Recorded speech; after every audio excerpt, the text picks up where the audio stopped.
The cereal box felt wrong in my hands, too light. I knew before I even opened it. Sitting at my kitchen table at 6 in the morning, coffee going cold beside me, I peeled back the folded cardboard flap and stared into the emptiness where $157,000 used to be. 39 years of work, every extra shift, every weekend I gave up, every vacation I never took. Gone. My hands didn't shake. That surprised me. I just sat there, holding that worthless box of Cheerios, feeling something hard and cold settle into my chest where my heart used to be. The kitchen was quiet, except for the hum of the refrigerator and the tick of the wall clock my wife had bought 20 years ago. Everything looked normal. The same chipped countertop, the same faded linoleum, the same morning light coming through the window over the sink. But nothing was normal. Nothing would ever be normal again. I'd been saving that money since I was 23 years old. Started with $20 a week when I was just an apprentice plumber, barely making enough to cover rent and groceries. Then, $50 a week when I got my journeyman license. $100 a week after I moved into construction supervision. Some weeks I could only manage $10. Other weeks, when I picked up overtime or a side job, I'd sock away $200. It all added up, slowly, painfully, over decades of sacrifice. I remembered every dollar. The money I didn't spend on a new truck when mine hit 200,000 miles. The vacation to the Grand Canyon I canceled because the water heater died. The new tools I needed but couldn't justify buying. All of it went into that cereal box, rubber-banded in neat stacks, hidden on the top shelf of my kitchen cabinet where nobody would think to look. Except Lori knew. Of course she knew. She'd lived in this house until she was 18. She'd seen me count it out every few months, making sure the bills weren't getting moldy or damaged. She'd asked about it once when she was 12, and I'd explained that it was emergency money, for when things got really bad, for when there was no other option. I guess things got really bad for her. I called Lori 3 times. The first 2 went straight to voicemail. The third time she answered. "Dad, it's early," she said, her voice thick with sleep or maybe a hangover. I could hear traffic in the background, the distant sound of a car horn. "Where's my money?" Silence, long enough that I could hear her breathing change, from slow and sleepy to quick and alert. She knew exactly what I was talking about. "I don't know what you're talking about." "The hell you don't. $157,000. From the cereal box in my kitchen. The one you had a key to my house for emergencies." "Dad, I haven't been to your house in weeks." That was a lie. She'd been here 4 days ago. I'd been at the hardware store buying caulk for the bathroom, and when I got back, I'd found her car in the driveway. She'd said she was dropping off some mail that had been delivered to her apartment by mistake. Stayed for maybe 10 minutes. Long enough. "Lori, I'm serious. Maybe you moved it and forgot. You're getting older and sometimes people—" I hung up. My daughter, 38 years old, still lying to me like she was 16 and coming home drunk with vodka on her breath, swearing she'd only had soda. But this wasn't borrowed makeup or a dented fender or a credit card she'd maxed out in my name. This was my entire life savings, and we both knew exactly where it was. I built this family with my bare hands. Literally. Spent 40 years as a plumber, then moved into construction, worked my way up to supervisor. My back's shot, my knees are worse, and I've got scars on my hands that look like a road map of every pipe that ever burst, every beam that ever fell, every time I chose to work through injury because we needed the money. I did it for them. For my wife Mary before she passed 7 years ago from cancer, we couldn't quite afford to treat properly. For Lori, making sure she had everything she needed, even when that meant I went without. For Thomas, my grandson, trying to give him the stability his mother never could. And Lori stole it all. I made eggs I couldn't eat, and waited for the sun to come up. The eggs sat on the plate, going cold, the yolks congealing into rubbery yellow discs. I pushed them around with my fork and thought about all the times I'd sat at this table with Mary, planning our future. We were going to travel when I retired, see the country, maybe take one of those Alaskan cruises she'd always talked about. But then she got sick, and the money went to medical bills instead of adventures. I'd told myself it was okay. I'd rebuild the savings, start over. I had time. Except now I didn't have time or money. I had an empty cereal box and a daughter who'd betrayed me. Around 8, Thomas called. "Grandpa, you okay?" My grandson, 16 years old, and already more of a man than his mother would ever be. He had his grandmother's eyes, dark brown and kind. He had her sense of responsibility too, that innate understanding that actions have consequences. "Why wouldn't I be?" "You sound weird. Mom's been texting me all morning asking if I've talked to you." Of course she had, checking to see if I'd discovered the theft yet. Probably panicking, trying to figure out her next move. "I'm fine, Tom. Just tired. If you need anything, I know, kid. Thanks." After I hung up, I sat there thinking about all the times I'd covered for Lori. The rent she couldn't make because she'd spent her paycheck on clothes she didn't need. The credit cards she maxed out buying things for whatever boyfriend she had that month. The car payments she missed because gambling seemed more important. Every single time she promised it was the last time. Every single time she'd cry and apologize and swear she'd learned her lesson. And every single time, I believed her because what else could I do? She was my daughter. My only child. The little girl who used to climb into my lap and ask me to read her stories about princesses and dragons. But somewhere along the way, that little girl had turned into someone I didn't recognize. Someone who saw family as a resource to exploit rather than a bond to cherish. This wasn't about carelessness, bad luck, or a moment of weakness. This was intentional. She'd been plotting, observing, waiting for the perfect moment. She still had that house key I gave her for emergencies. She remembered exactly where I kept the money. She'd come over when she knew I'd be gone. And her boyfriend Derek, that useless guy with the criminal record and the cold, empty gaze, was probably counting the money right now, figuring out how to spend it on whatever vice had hold of him. My phone rang. Lori again. "Dad, please. Let's talk about this." "Nothing to talk about." "You're upset, I get it, but where's Derek?" Another pause. I could hear her thinking, trying to figure out what I knew and what I was guessing. "What?" "Your boyfriend, the one with the criminal charges, the one who served 6 months for possession with intent. Where is he?" "That's not fair. Derek's trying to turn his life around." "With my money." "Dad, did he help you plan it? Or was it all your idea? Did you wake up one morning and think, hey, I know what I'll do today. I'll steal everything my father worked for his entire life?" "Nobody planned anything. I needed help, okay? My car payment was late, and I was going to lose my job if I couldn't get to work. And I knew you had money saved up, so I borrowed some. I was going to pay you back." As the story unfolds, take a moment to like, subscribe, and write in the comments. Would you forgive them or walk away? Borrowed, like taking money without asking, was just an informal loan arrangement. Some. You took all of it. I didn't think you'd notice right away. I needed time to run. You're gone, aren't you? You and Derek.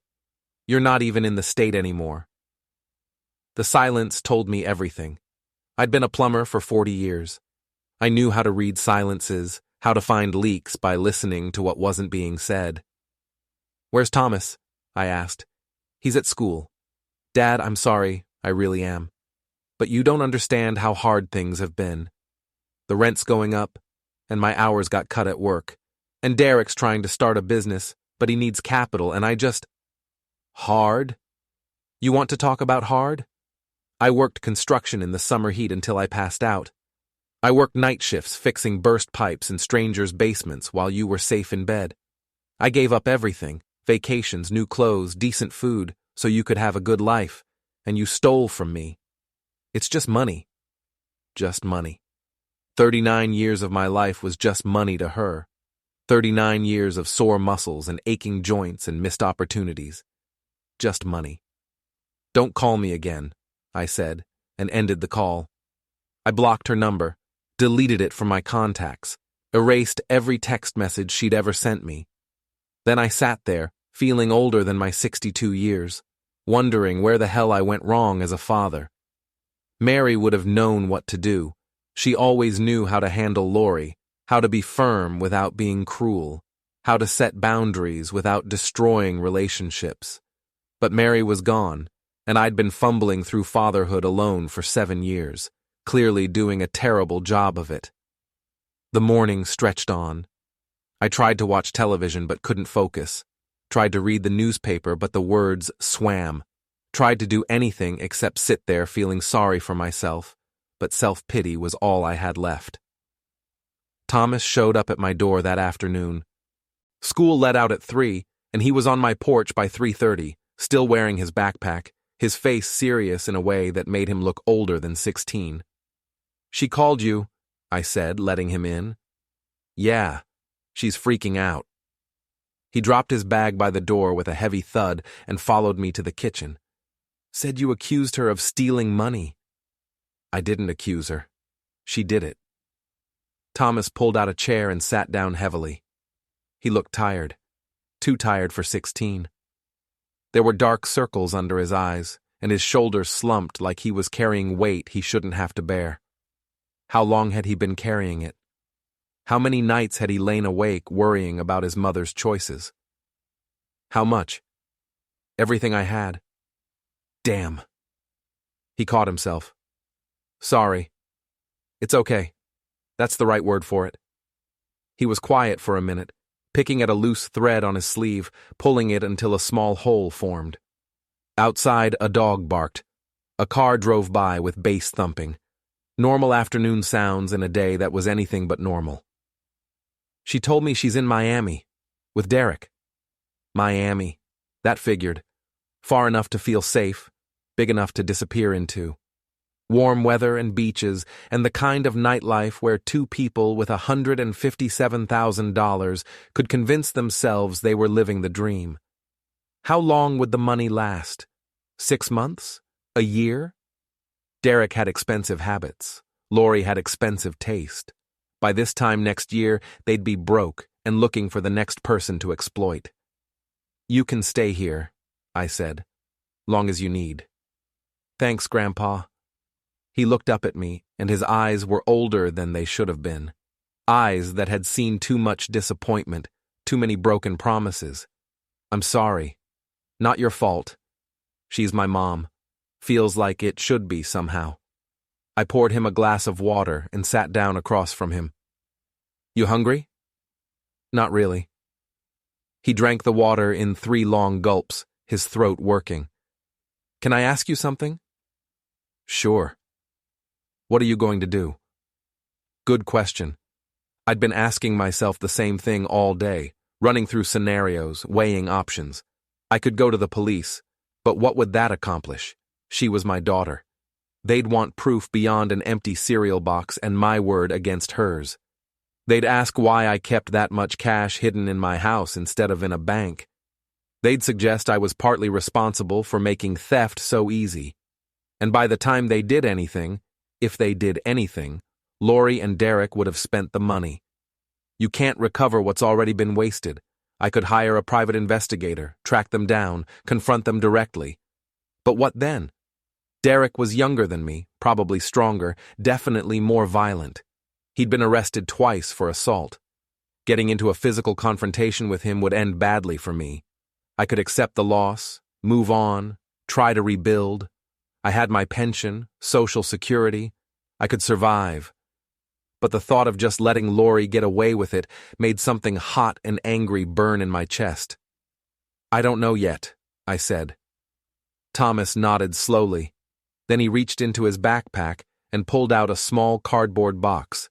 Same size as the cereal box. Same weight, roughly. He set it on the table between us with a soft thump. "I need to tell you something," he said. He pushed the box toward me. My hands trembled as I reached for it, hardly daring to hope. 2 days ago, I came home early from school. Had a half day, teacher meetings or something. Mom wasn't supposed to be there, but her car was in the driveway. He paused, swallowing hard. I came in through the back door because I didn't want to bother her if she was sleeping. That's when I saw her in your room. My room. In my house. Going through my things. She had a cereal box in her hands.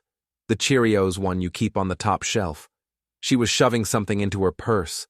Bundles of cash, wrapped in rubber bands. I just stood there watching from the hallway. She didn't see me. She was too focused on what she was doing. I opened the box.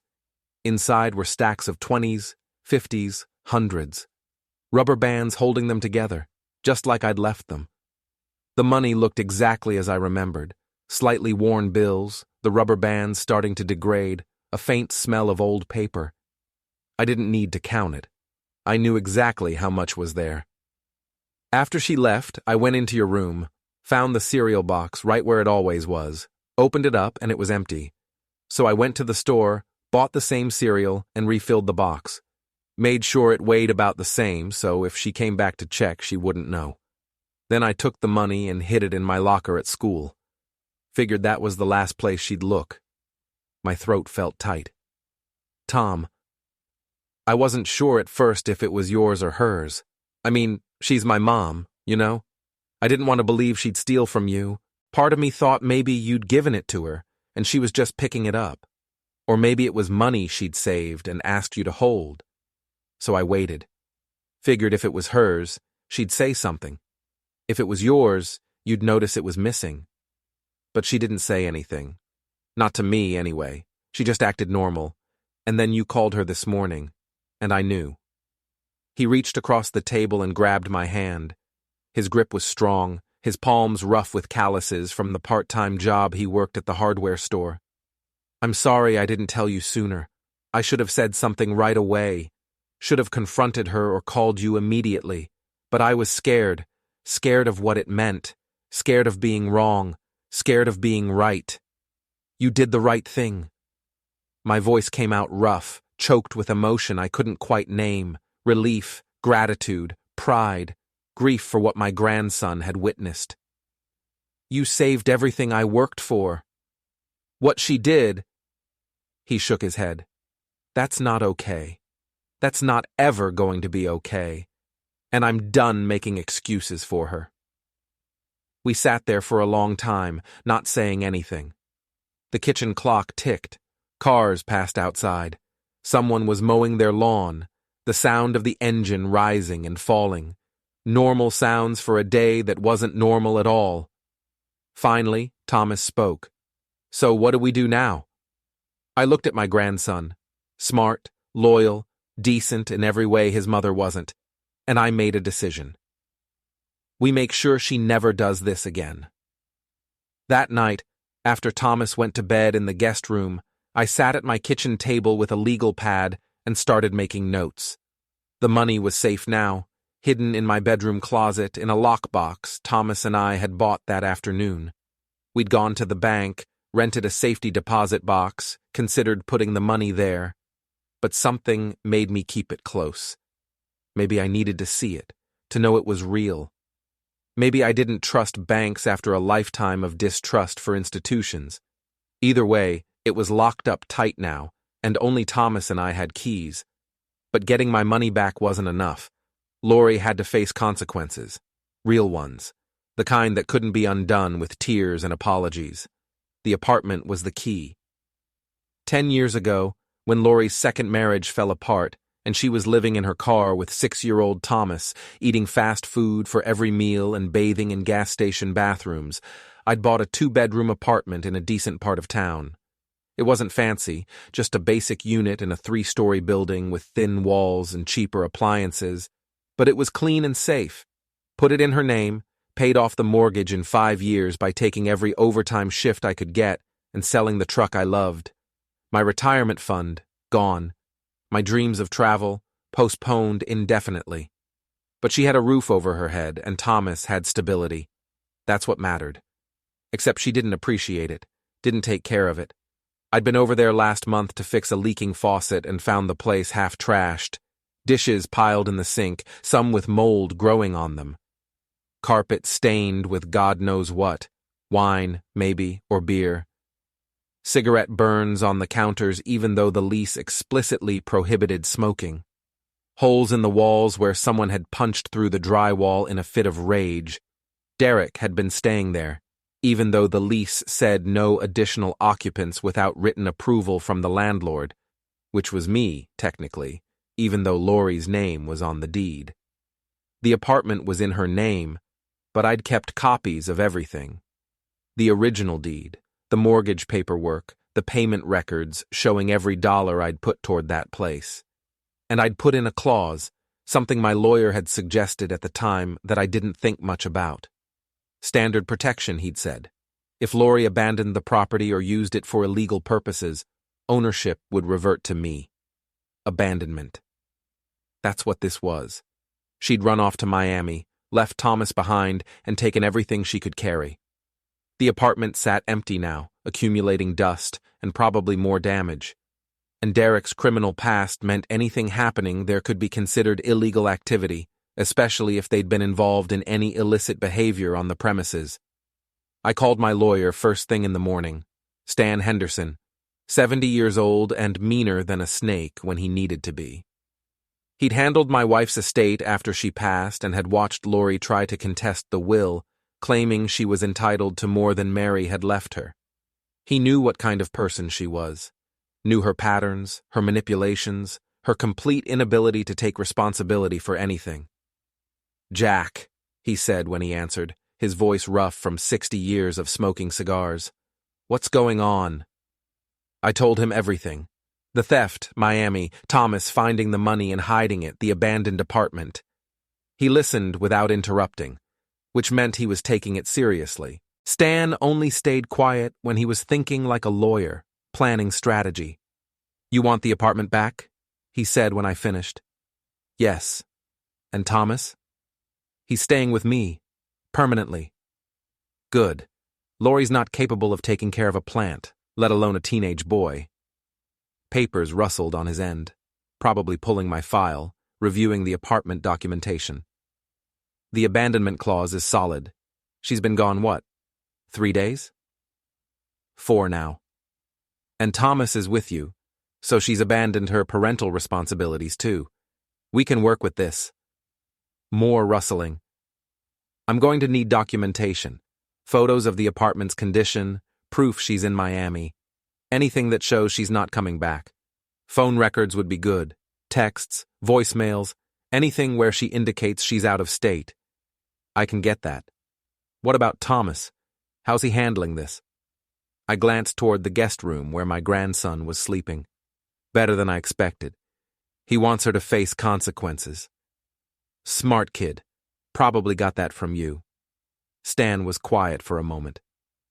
"Jack, you know if we do this, there's no going back. You'll be taking everything from her. The apartment was all she had.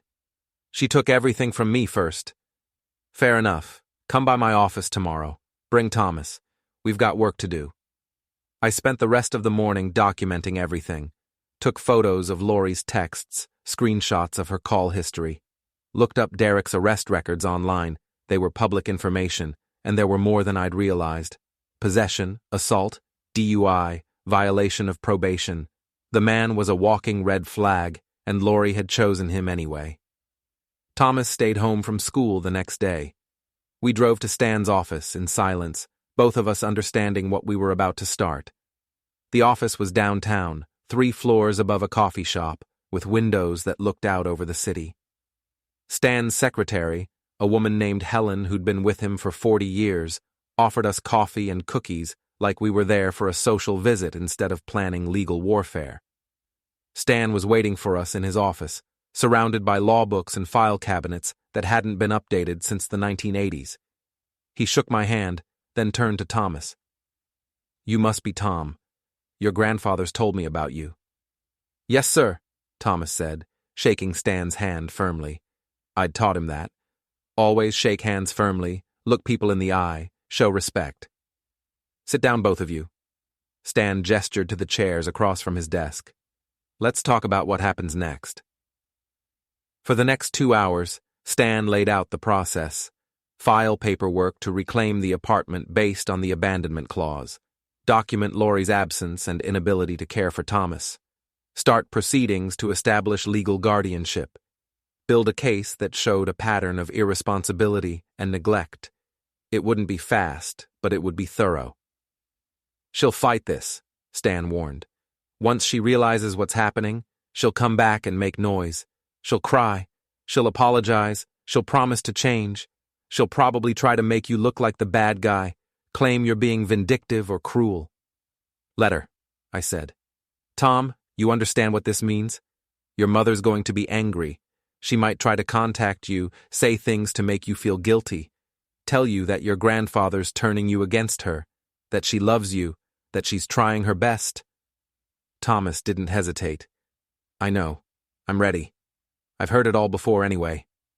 Stan nodded, satisfied. All right then, let's get started. Jack, I need you to go to the apartment today. Take photos of everything, the damage, the mess, anything that shows neglect or illegal activity. Tom, I need you to write down everything you remember about your living situation with your mother. Be honest, don't exaggerate, but don't minimize either. Just facts. We left Stan's office with a folder full of paperwork and a sense of grim purpose. This was really happening. I was about to take everything from my daughter. Part of me, the part that remembered her as a little girl, blonde pigtails and missing front teeth, felt sick about it. But the rest of me, the part that had been betrayed and stolen from and lied to, felt something else. Justice. The apartment was worse than I remembered. We showed up with cameras and notebooks, prepared to document everything. But I wasn't prepared for the smell. It hit us as soon as I unlocked the door. Garbage, old food, something musty and rotten. Thomas gagged, covering his nose with his shirt. The living room was trashed. Empty beer bottles lined the coffee table and the floor around it. Pizza boxes stacked in the corner, grease stains seeping through the cardboard. The couch had a burn hole in the cushion. Cigarette, probably, left unattended. The walls had those holes I'd noticed before, plus some new ones. Someone had put their fist through the drywall in at least 6 places. I took photos of everything, wide shots, close-ups, angles that showed the full extent of the damage. Thomas walked through with a notebook, writing down observations. Beer bottles? 32 counted. Pizza boxes? 7. Hole in wall by kitchen, approximately 6 inches diameter. The kitchen was worse. Dishes piled in the sink, some with mold growing in colors I didn't know mold came in. The trash hadn't been taken out in weeks. Flies buzzed around the overflowing bin. The stove was caked with grease and burnt food. The refrigerator was still running, still full of food going bad. I opened it and immediately regretted it. The smell was ungodly. Don't touch anything, I warned Thomas. Just document it. We moved to the bedrooms. Lori's room was a disaster. Clothes everywhere, the bed unmade, makeup and hair products scattered across the dresser. But it was Thomas's room that broke my heart. It was clean, neat. The bed was made with military precision. Books were arranged on the shelf by height. His desk was organized, pencils in a cup, papers in a folder. A stark contrast to the chaos in the rest of the apartment. This was where Thomas had tried to maintain some sense of order in a life that had none. I kept my door locked, Thomas said quietly. Didn't want Derek or his friends going through my stuff. How often were they here? All the time. Derek basically lived here, and he'd have people over, friends, I guess, or customers. I don't know. I tried to stay out of it. I took photos of his room, too, showing that one space of sanity in an otherwise destroyed apartment. It would help our case, show that Thomas was trying to be responsible while Lori enabled chaos. We spent 3 hours documenting everything. By the time we finished, we had over 200 photos and 5 pages of notes. Stan would be pleased. Can we go now? Thomas asked. He looked pale, shaken. I don't want to be here anymore. Yeah, let's go home. As we drove away, Thomas stared out the window.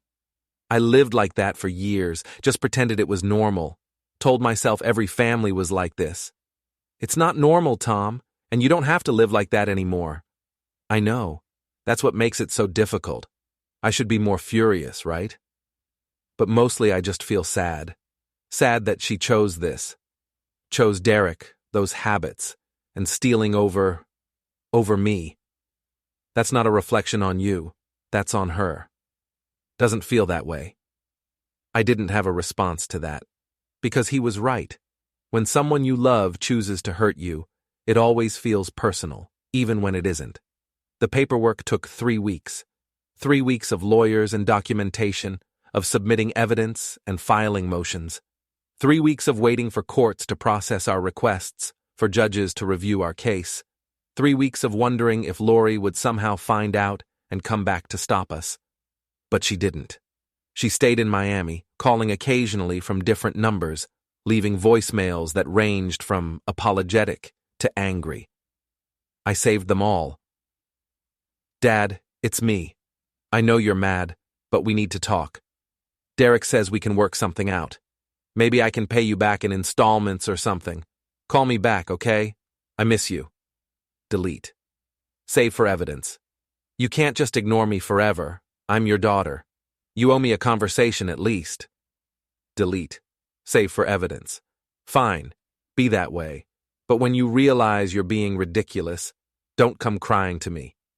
Delete. Save for evidence. Thomas went back to school but came to my house every day after. We'd have dinner, do homework, watch the news. Normal stuff. The kind of stuff he should have been doing all along. He was doing better in school now.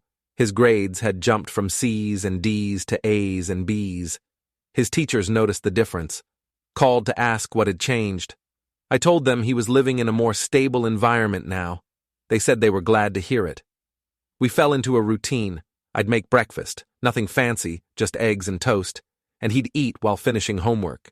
Then he'd catch the bus to school, and I'd spend the day doing odd jobs around the house or helping neighbors with plumbing problems. Thomas would come home around 3:30, and we'd work on something together, fixing the fence, cleaning the gutters, organizing the garage. Simple tasks, but they gave us time to talk. Mom texted me again, he said one afternoon while we were replacing boards in the fence. What did she say? Same stuff. She's sorry, she wants to talk, she misses me. Asked if I was okay. He hammered a nail, the sound sharp in the quiet afternoon. I didn't respond. You don't have to. I know, just feels weird. She's my mom. Shouldn't I at least tell her I'm alive? That's up to you. But you don't owe her anything. Not after what she did. He was quiet for a while, measuring the next board. Do you think she's really sorry? Probably. But being sorry doesn't mean much if you don't change. Your mom's been sorry before, lots of times, but she keeps doing the same things, making the same mistakes. Yeah. He lined up the board and started hammering.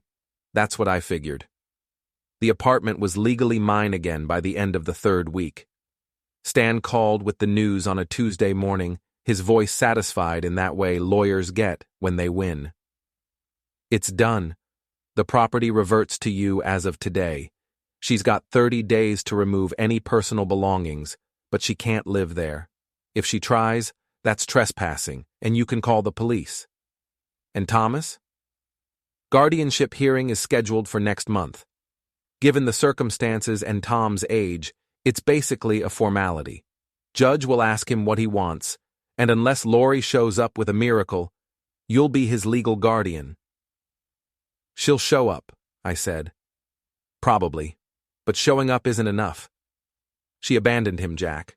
She stole from family and ran off with a criminal. She left a minor child without supervision or support. No judge is going to side with her. At best, she'll get supervised visitation. At best. Yeah, at best. More likely, she'll get nothing until she can prove she's stable. And given her history, that could take years. I thanked Stan and hung up. Then I sat there looking at the phone, knowing what I had to do next. I unblocked Lori's number and called her. She answered on the first ring, breathless and hopeful. Dad? Oh my God, Dad. Thank you for calling me back. I've been so worried. The apartment's mine now. Silence. What? The apartment I bought for you. It's in my name as of today. You've got 30 days to get your stuff out. You can't do that. Already did.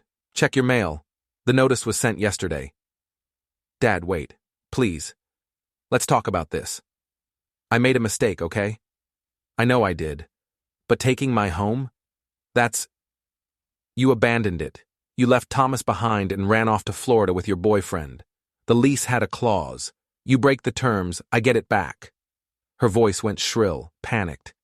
You can't leave me homeless. You did that yourself. What about Thomas? Where's he supposed to live? With me, where he should have been all along. He's my son.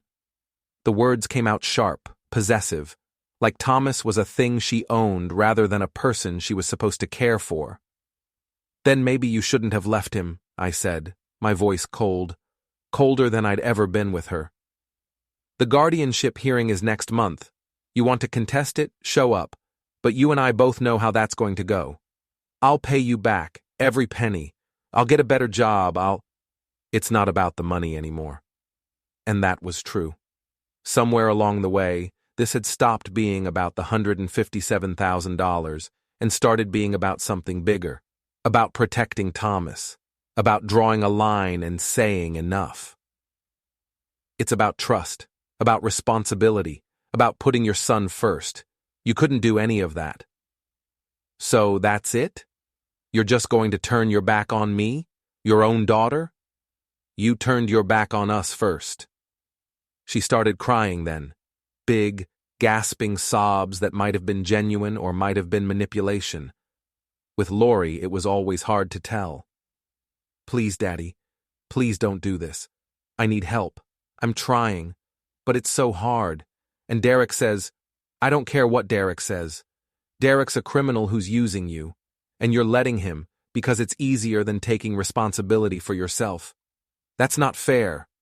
Life's not fair. You taught me that when you stole my life savings. I hung up before she could respond. My hands were shaking now. Not from fear or regret, from anger. Years and years of anger, finally finding its way out. All the times I'd bitten my tongue, made excuses, looked the other way. All the times I'd told myself she'd do better next time, that she just needed one more chance, that she was still my little girl and deserved my faith. All of that was gone now, burned away by the cold reality of what she'd done. Thomas came home from school an hour later and found me still sitting by the phone. You told her, he said. It wasn't a question. Yeah. How'd she take it? About how you'd expect. I looked at him, really looked at him. 16 years old and carrying more weight than any kid should have to. You sure about this? Once we go to court, it's real, legal. She'll fight it, and it won't be pretty. Thomas dropped his backpack and sat down across from me. I'm sure. She's had chances, Grandpa. Lots of them. She doesn't get any more. He was right. I knew he was right. But she was still my daughter, and some part of me, some stupid, hopeful part, wanted to believe she could change. That this would be the wake-up call she needed. That losing everything would finally make her see what she was throwing away. That part died over the next week as Lori's calls became more frequent and more desperate. She went from angry to pleading to threatening and back again. She'd get lawyers. She'd prove I was unfit. She'd tell everyone I'd stolen from her, that I'd manipulated Thomas against her. She'd go to the media, to social services, to anyone who would listen.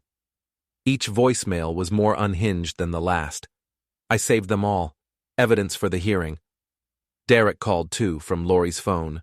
I answered that one. Listen, old man, he said, his voice rough and aggressive. You need to back off. Lori's going through a hard time, and you're making it worse. Derek, how's Miami? That's none of your business. It became my business when you helped my daughter steal from me.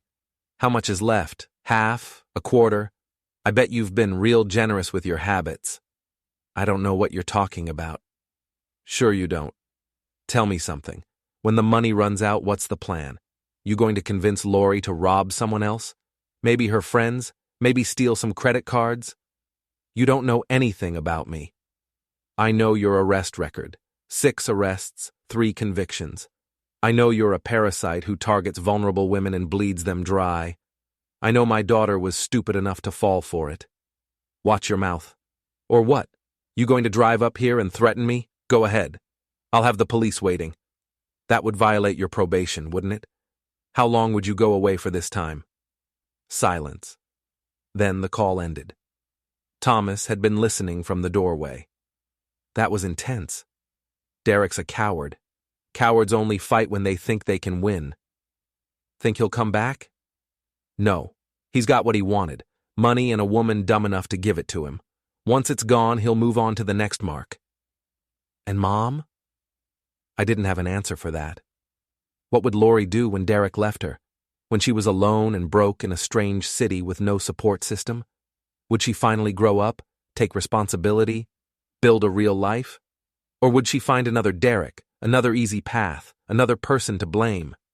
I didn't know. And increasingly, I didn't care. The guardianship hearing was on a Thursday in late October. The courtroom was smaller than I expected. Just a judge's bench, a few rows of seats, and fluorescent lights that made everyone look tired and washed out. Thomas sat beside me, wearing the dress shirt and tie we'd bought for the occasion. He'd wanted to wear jeans, but Stan had insisted on proper attire. Judges notice these things, he'd said. We want to show respect for the process. Stan was on my other side, papers organized in neat folders, reading glasses perched on his nose. He looked calm, confident. This was just another day for him. For me and Thomas, it was everything. Lori showed up 10 minutes late with a court-appointed lawyer who looked fresh out of law school. The kid, he couldn't have been more than 25, carried a cheap briefcase and kept glancing at his notes like he was cramming for an exam. Stan had warned me this might happen. Lori couldn't afford a real lawyer, so the court had provided one. He'd be competent enough, but he wouldn't have time to build a strong case. Lori had dressed conservatively, navy blue blouse, black slacks, minimal makeup. Her hair was pulled back in a neat bun. She was trying to look responsible, put together. But I could see the desperation in her eyes, the way her hands wouldn't stop fidgeting with her purse strap. And she'd lost weight. A lot of weight. Her clothes hung loose and her face looked gaunt. She didn't look at Thomas. That told me everything. If she'd really come here to fight for her son, she would have looked at him first thing, would have tried to connect, to show the judge she cared, but she couldn't even meet his eyes. The judge was a woman in her 50s, named Patricia Holloway. Stan had said she was fair but no nonsense, with 20 years on the bench and a particular intolerance for parental neglect. She listened to both sides present their cases, her expression neutral, taking notes on a legal pad. Stan went first, laying out the facts with methodical precision. The abandonment, the theft, Thomas living with me for over a month now, the apartment's condition, documented in 200 photographs, Derek's criminal record, Lori's history of financial irresponsibility, her inability to maintain stable employment, her pattern of choosing unsuitable romantic partners. He presented it all calmly, letting the facts speak for themselves. Then he brought out the voicemails, played them on a small speaker so the whole courtroom could hear Lori's voice cycling through anger and manipulation and false promises. The judge's expression didn't change, but she took more notes. Then it was the other lawyer's turn. He tried. I'll give him that. He was young and inexperienced, but he genuinely seemed to want to help Lori. Talked about temporary lapses in judgment, about how she'd made arrangements for Thomas to be cared for while she dealt with personal issues. Made it sound almost reasonable, like she'd been planning all along for me to take Thomas temporarily. Ms. Mitchell has struggled, Your Honor, but she's never stopped loving her son. She's taken steps to improve her situation. She's employed. She's completed a parenting course. She's working on finding stable housing. She made mistakes, yes, but she's committed to doing better. Judge Holloway looked up from her notes. When did Ms. Mitchell complete this parenting course? The lawyer shuffled through his papers. Last week, Your Honor. And when was this hearing scheduled? 6 weeks ago. So she completed a parenting course the week before her custody hearing. Not because she recognized she needed help, but because it would look good to the court. The lawyer had no response to that. Judge Holloway turned her attention to Lori. Ms. Mitchell, did you inform your father or your son that you were leaving for Florida? Lori stood up, wringing her hands. Not exactly, Your Honor. It was a last-minute decision, and I— Did you leave a contact number? Make arrangements for Thomas's care? Ensure he had access to food, shelter, supervision? My father has always been involved in Thomas's life. I knew he'd take care of him. Without asking? Without even informing him of your plans? I was dealing with a lot. I wasn't thinking clearly. I see. And the money you took from your father's home? The $157,000? Lori's face flushed. I borrowed it. I was going to pay it back. Without asking permission? Without leaving a note? Without any communication at all? It was a mistake. I realize that now. When were you planning to pay it back? When I got on my feet financially, when I had the means. And stealing your father's life savings was supposed to help you get on your feet? Lori looked at her lawyer, but he had nothing. She turned back to the judge. I made a bad choice. I was desperate. My boyfriend said— Your boyfriend, Judge Holloway interrupted. That would be Derek Finch, the man with multiple criminal convictions? He's trying to turn his life around. With your father's money. Lori had no response to that. Judge Holloway turned to Thomas. Mr. Lawrence, you're 16 years old, correct? Yes, ma'am, Thomas said. His voice was steady, calm. We'd practiced this. Stan had told him to be honest, respectful, clear. You've been living with your grandfather for over a month now. How has that been? Good. Really good. He makes sure I get to school on time. Helps with my homework. We eat dinner together every night. He's teaching me construction and plumbing. It's stable. I always know what to expect. And before? When you lived with your mother? Thomas's jaw tightened. It was unpredictable. Sometimes she'd be there, sometimes not. Sometimes she'd remember to buy groceries. Sometimes I'd have to figure out meals on my own. Derek stayed over a lot, and he'd have friends over who made me uncomfortable. The apartment was always a mess. I never felt like I could bring friends home because I didn't know what state the place would be in. Did you feel safe?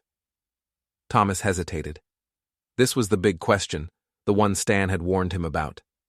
Be honest, but don't exaggerate.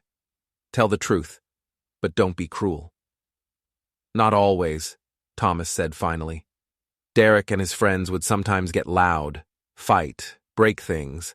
I'd lock my door and try to ignore it, and Mom would go through phases where she'd be really stressed about money, and she'd cry a lot or get angry about nothing. I felt like I had to take care of her instead of the other way around. Lori made a sound, half gasp, half sob. But Thomas didn't look at her. He kept his eyes on the judge, staying strong. Your Honor, Lori's lawyer interjected, trying to salvage something. My client acknowledges she's made mistakes, but removing custody entirely seems extreme. Perhaps supervised visitation, with a path toward reunification if Ms. Mitchell demonstrates stability.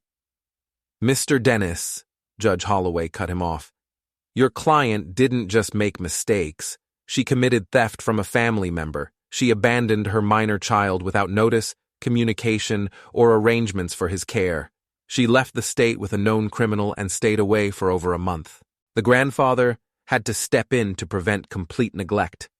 This isn't a case of a parent struggling to make ends meet. This is a case of a parent prioritizing her own desires over her child's well-being. She looked at Lori. Ms. Mitchell, do you have anything else to say? Lori stood up again. Her hands were shaking. I love my son. I know I screwed up. I know I made terrible choices, but I love him. Please don't take him away from me. You took yourself away from him, Judge Holloway said. You made decisions that prioritized your desires over his needs. That's not love. That's selfishness disguised as love. She lifted her gavel. I'm granting full legal guardianship to Jackson Mitchell, effective immediately. Ms. Mitchell, you will have supervised visitation rights 1 day per month, contingent on completing additional parenting courses, proving stable housing and employment, and submitting to random testing. We will revisit this arrangement in 1 year to assess if any changes are necessary. This court is adjourned. The gavel came down with a sharp crack. It was over. Lori followed us out of the courthouse. Stan tried to run interference, positioning himself between us and her, but she pushed past him with surprising force. Tom, wait. He stopped, but didn't turn around. Just stood there, shoulders tense, hands clenched at his sides. Please, baby, look at me. Slowly he turned. His face was blank, carefully controlled. I recognized that look. He'd learned it from me. Don't let them see what you're feeling. Don't give them ammunition. What? I'm sorry. I'm so sorry. I never meant for any of this to happen. You have to believe me. I don't have to believe anything, Thomas said. I'm your mother. Yeah, you are. That's what makes this so much worse. He shook his head. I gave you chances, Mom. Every time you promised to do better, I believed you.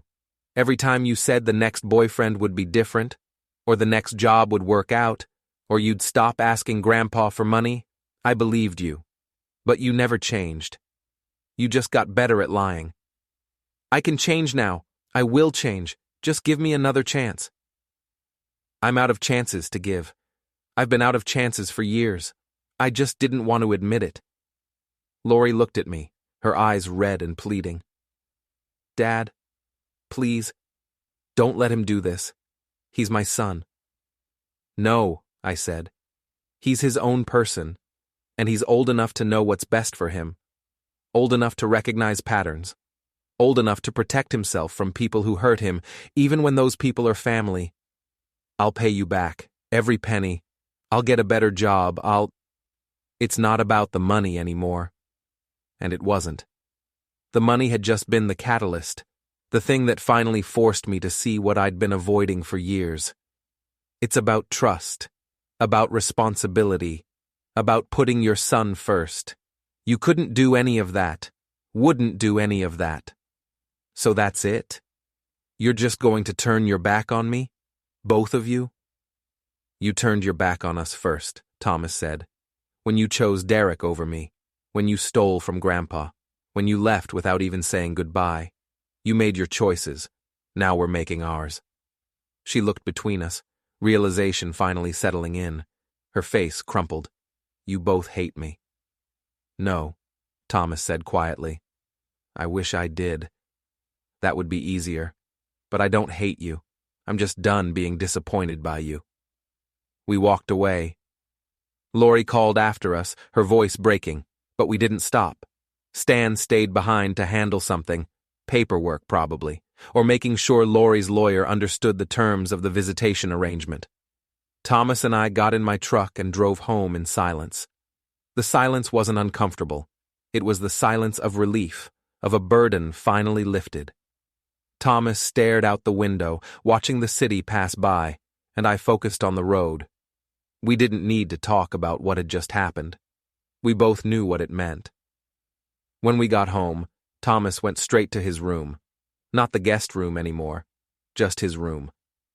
We'd moved his stuff from the apartment the week before, set everything up properly, bought him a new desk, a better lamp, a comfortable chair, made it a space he could be proud of. I made dinner. Nothing fancy, just spaghetti and meatballs, garlic bread, salad, comfort food. When it was ready, I called Thomas down.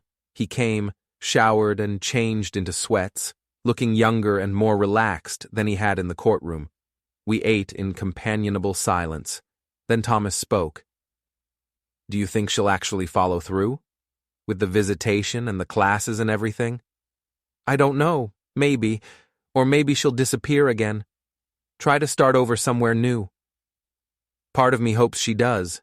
Is that terrible? No. It's honest. I set down my fork. You know, when you were born, I thought Lori would finally grow up.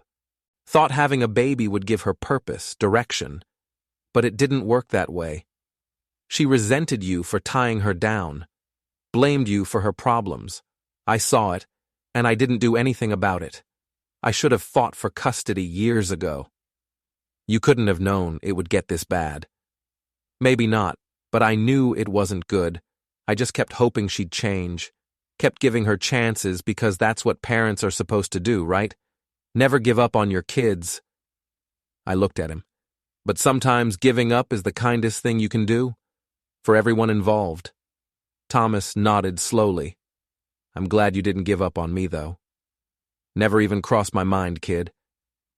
That night, I expected Thomas to break down, to second-guess the decision, to spiral into guilt or grief. But he just did his homework, watched some TV, went to bed at a reasonable hour. The next morning, he got up, ate breakfast, went to school. Normal, like we'd been doing this for years instead of months. Life fell into a rhythm. Thomas thrived. His grades improved even more. Straight A's by the end of the semester. He joined the robotics club and discovered he had a talent for engineering. Made friends, real friends, the kind who came over to work on projects and stayed for dinner, the kind who called him just to hang out, not because they needed something. I taught him everything I knew about plumbing and construction. He learned fast, had good hands, understood how systems fit together. On weekends, we'd take jobs together, fixing leaky faucets, installing water heaters, replacing broken pipes. He earned money and built skills and confidence. The apartment got renovated. Thomas and I spent weekends fixing it up, patching walls, replacing the ruined carpet with laminate flooring, repainting everything in neutral colors. We replaced the appliances, fixed the plumbing issues Lori had ignored, made it livable again. It took 3 months and cost more than I wanted to spend, but when we finished, it looked good, clean, respectable. We rented it out to a young couple expecting their first baby. Mike and Jennifer, both teachers, both responsible and decent. They signed a proper lease, paid first and last month's rent, promised to take care of the place. I believed them. And so far, they'd been perfect tenants. The rent helped. Not that I needed it. My pension covered our expenses, and I'd started taking the occasional consulting job for construction companies that needed experienced supervisors. But having that extra income meant I could put more money toward Thomas's college fund. The $157,000 was still sitting in the lockbox, but I'd moved half of it into a proper investment account. By the time Thomas graduated high school, it would have grown, enough for 4 years at a good university, maybe even graduate school if he wanted. Lori called once more about 3 months after the hearing. I didn't answer, but she left a voicemail. Dad, it's me. I'm back in town. I finished the parenting course the judge ordered. I've got a job at a grocery store, just part-time, but it's something, and I'm renting a room from a friend. It's not much, but it's stable, clean. I'm trying. I really am. I want to see Thomas, please. I played the message for Thomas. Your call, I said. He thought about it for a long time, chewed on it for 2 days, barely speaking, clearly wrestling with something. Finally, he came to me. One visit, supervised, at a coffee shop or somewhere public. Not here, not yet. You sure? She's still my mom. I don't have to trust her or live with her or give her another chance to screw me over. But I can give her an hour. See if she's actually changed or if it's just more of the same. You don't owe her that. I know, but I owe it to myself. So I don't spend the rest of my life wondering what if. I understood that. Sometimes you have to see something through to the end, even when you already know how it will turn out. They met the following Saturday at a diner downtown. I sat 3 booths away, close enough to intervene if needed, but far enough to give them privacy. I brought a newspaper, pretended to read, but mostly I watched. Lori looked better, healthier. She'd gained back some of the weight, and her clothes fit properly. Her hair was neat, her makeup subtle. She looked like someone trying to get their life together. Whether it would last was another question. They talked for 45 minutes. I couldn't hear what they said, but I watched Lori's face cycle through hope and desperation and resignation. Watched Thomas stay guarded, arms crossed, body language closed off. He wasn't buying whatever she was selling. When it was over, Thomas came back to my booth. Ready to go? How was it? Okay, she apologized again, said she's trying to get her life together. I told her I was glad, but that I'm happy where I am. That even if she does change, it doesn't erase what she did. And? She cried. I didn't. He slid into the booth across from me. Can we get pancakes? I'm starving. We ordered pancakes. Outside, through the diner window, I watched Lori sit in her car for a long time before driving away. Her shoulders were shaking. She was crying again. I felt something, not quite pity, not quite sadness. Maybe it was mourning. Mourning the daughter I'd thought I had, the one who existed in my memories, but not in reality. That daughter was gone, if she'd ever really existed. This Lori, the real one, was someone I barely recognized.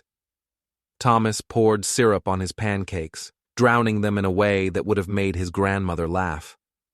Do you think she'll keep trying? Maybe. Or maybe she'll give up and disappear again. Hard to say with Lori.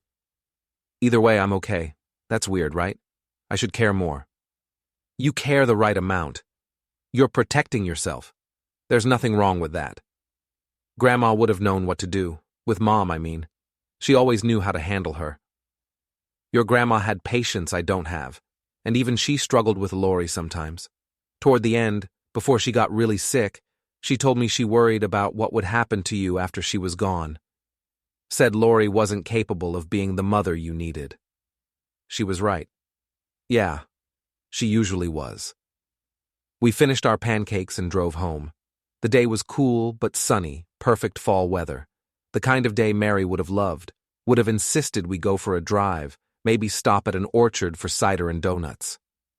Hey, Grandpa, Thomas said as we pulled into the driveway. Yeah?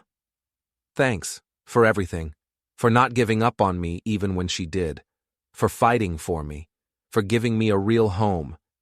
You're family, Tom. That's what family does. Not all family, not Mom. No, not her, but you're not her. You're better than that, stronger, smarter. You're going to do great things. He smiled. It was a real smile, the kind that reached his eyes. I hope so. 6 months passed. Then a year. Thomas turned 17, then started thinking about college applications. He wanted to study engineering, maybe mechanical or civil. Schools started sending him recruiting letters.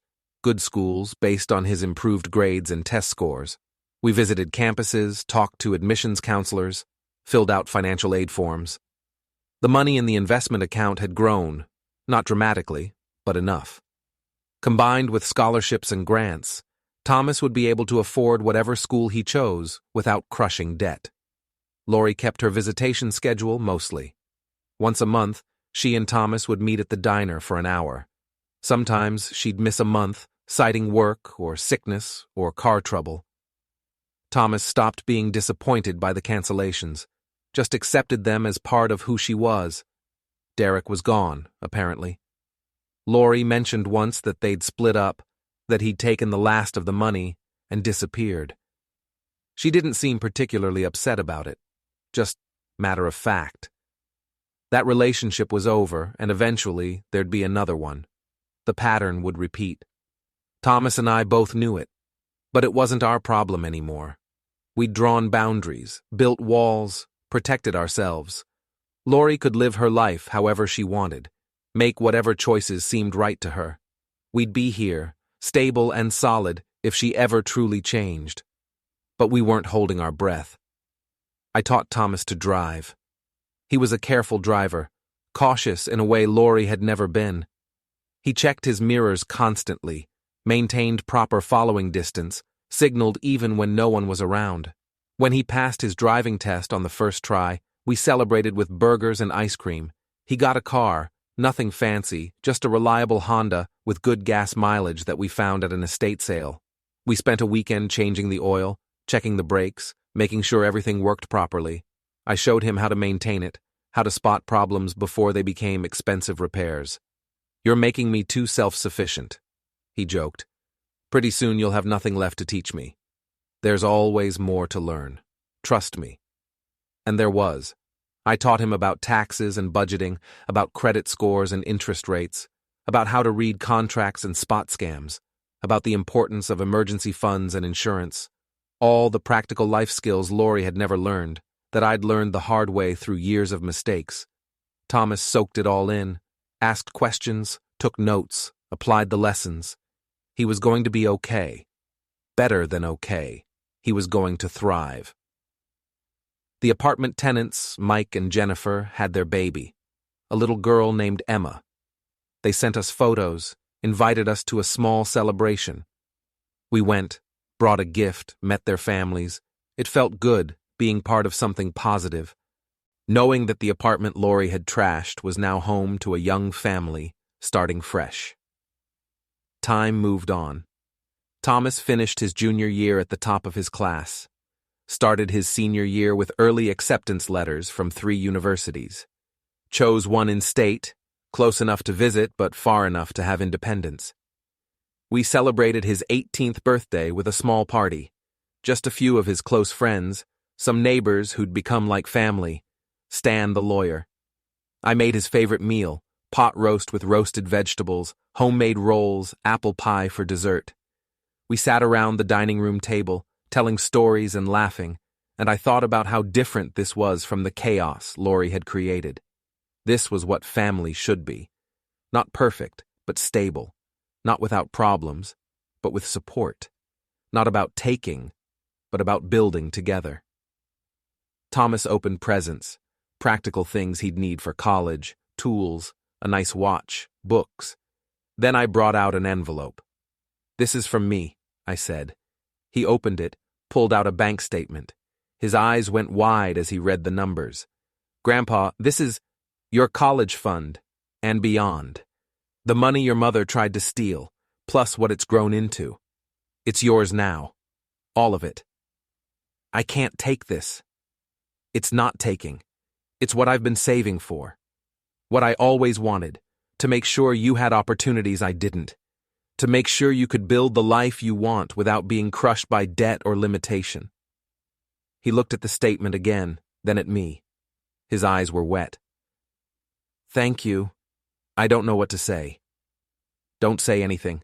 Just make good choices, work hard, build something real. That's all the thanks I need." We hugged, and for a moment, I wasn't a 64-year-old man with bad knees and a shot back. I was just a grandfather proud of his grandson, grateful for second chances, relieved that something good had come from all the pain. It happened on a Tuesday evening in late spring. Thomas was out with friends, celebrating the end of senior year. I was in the garage organizing tools when I heard a car pull into the driveway. Lori. I hadn't seen her in person since the courthouse.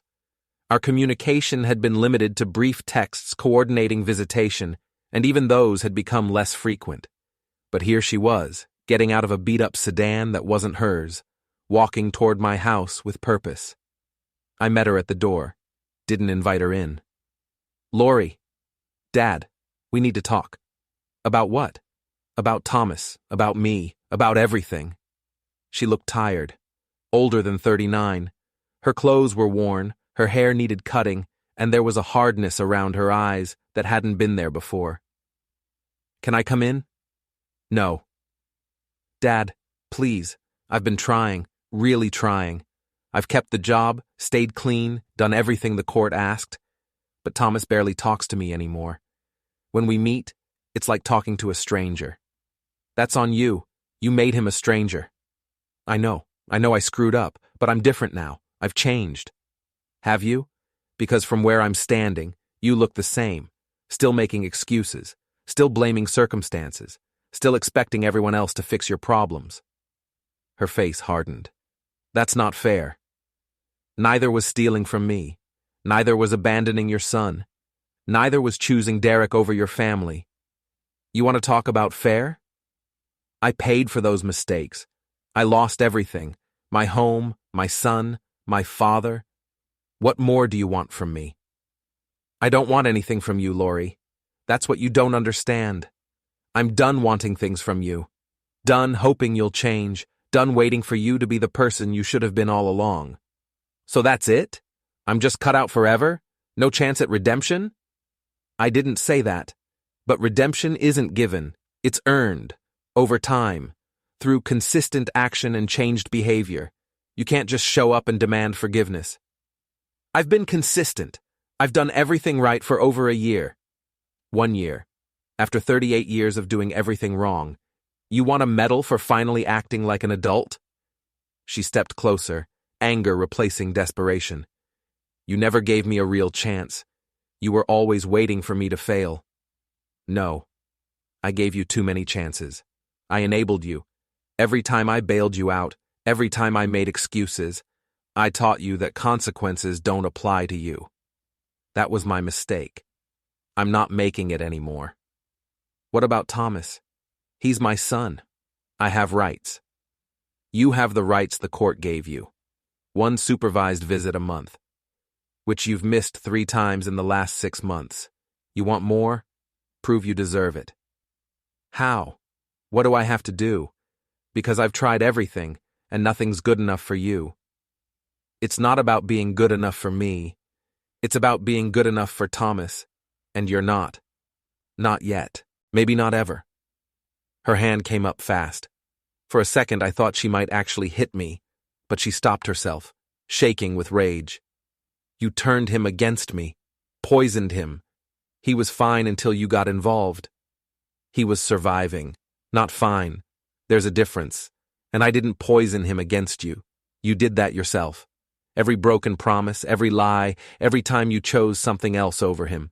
That's what turned him against you. I love him. Then prove it. Not with words, with actions. Show up. Be reliable. Stop making excuses. Put his needs before yours. Do that consistently for years, not months, and maybe things will change. But don't come here demanding credit for doing the bare minimum. She stared at me, tears streaming down her face. Not the manipulative crying from before. This was real grief, real loss. Maybe she was finally understanding what she'd thrown away. I don't know how to fix this, she whispered. Neither do I. That's something you'll have to figure out yourself. I'm your daughter. Doesn't that mean anything? It means I'll always care what happens to you. It means if you truly change, if you put in the real work, I'll acknowledge it. But it doesn't mean I'll let you hurt Thomas again. Or me. We're done being your safety net. A car turned onto our street. Thomas's Honda. He was home early. Lori saw him coming, and something shifted in her expression. Panic, maybe, or shame. She started backing toward her car. Wait, I said. Talk to him. You're here? He's here? Say what you came to say. But she was already getting in the car, engine starting. Thomas pulled into the driveway just as Lori pulled out. They passed each other. I saw Thomas's face through the windshield. Not angry, not sad, just blank. He parked and got out, watching Lori's car disappear down the street. What did she want? He asked. To talk. About you mostly. About us giving her another chance. What did you tell her? That chances have to be earned. That showing up isn't enough. Thomas nodded. Good. He grabbed his backpack from the car. I'm done feeling guilty about it. Done wondering if I should try harder. She made her choices. We made ours. That's it. You okay?